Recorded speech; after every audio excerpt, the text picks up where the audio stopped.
They didn't come for my son. They came for me. For men in navy jackets, white letters across the chest reading HOA enforcement, stood on my porch like they owned the place. I'd seen that stance before, not in a cul-de-sac, but in a war zone. That morning, the quiet life I'd built for 25 years after leaving the teams came crashing down. I'm Robert Mason, and this is how the past kicked in my front door. 2 years earlier, I thought I'd buried the chaos.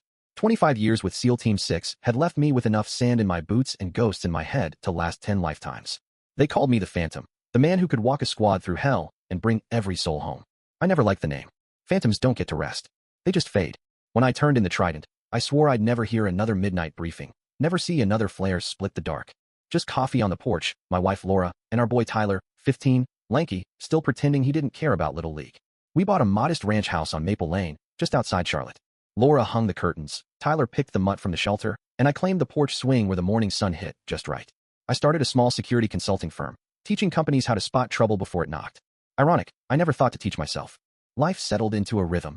Black coffee, fence repairs, evenings watching Tyler sketch comic books while Laura graded papers at the kitchen window. I started forgetting the weight of body armor, the smell of cordite, the way the world tastes right before the shooting starts. Laura once said, "You finally look like a man at peace." I believed her. That was my mistake. Above the fireplace hung a simple frame, Laura's teaching degree, Tyler's championship photo, and my polished brass trident. Neighbors smiled at it, asked polite questions. To me, it was a relic, a reminder of who I'd been and who I never wanted to be again. The homeowners association barely registered. Meetings, bylaws, property values, none of it mattered. I paid the dues, waved at the folks walking dogs, kept the lawn trimmed. Simple. Predictable. Then came the 3 knocks, hard, precise, like a breacher's charge counting down. Laura was pouring coffee. Tyler shuffled downstairs, hair wild. The dog froze. I looked through the peephole. For men, badges clipped, earpieces coiled. The tall one stepped forward. "Mr. Mason, Clause 7B safety check. Reports about your son's activities on the property." Laura frowned. "Safety check."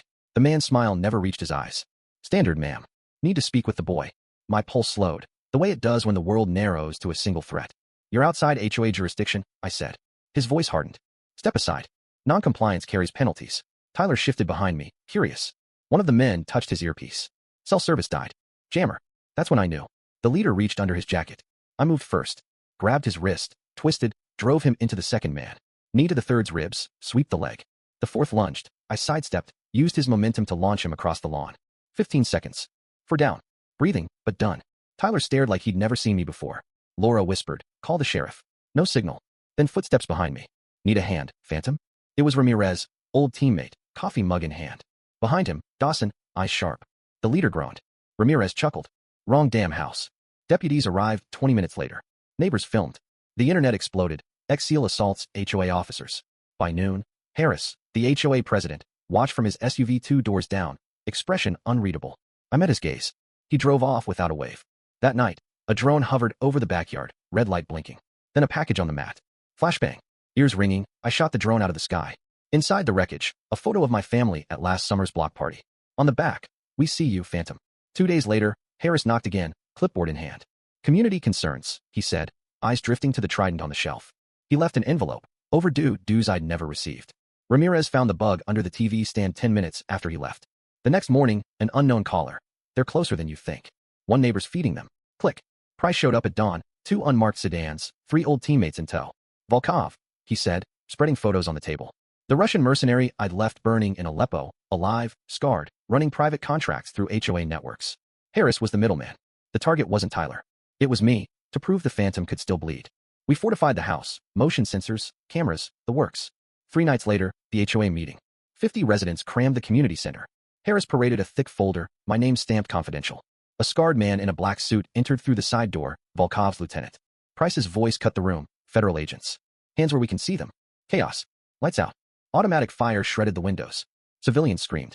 Price, Ramirez, Dawson, and I returned fire, shielding families behind overturned tables.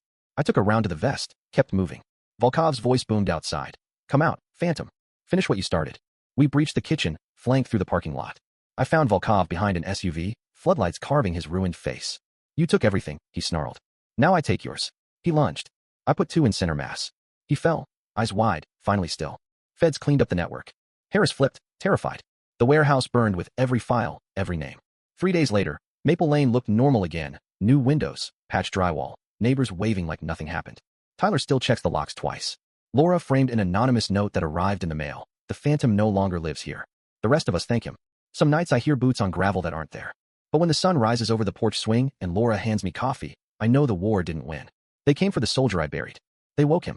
But in the end, they reminded me what we fight for. The right to drink coffee on your own porch, hold the woman you love, and no evil can wear a navy jacket with HOA on the chest. What do you think? Was I justified using force on my own property? When does self-defense cross into excess? Drop your take in the comments. No filter, just truth.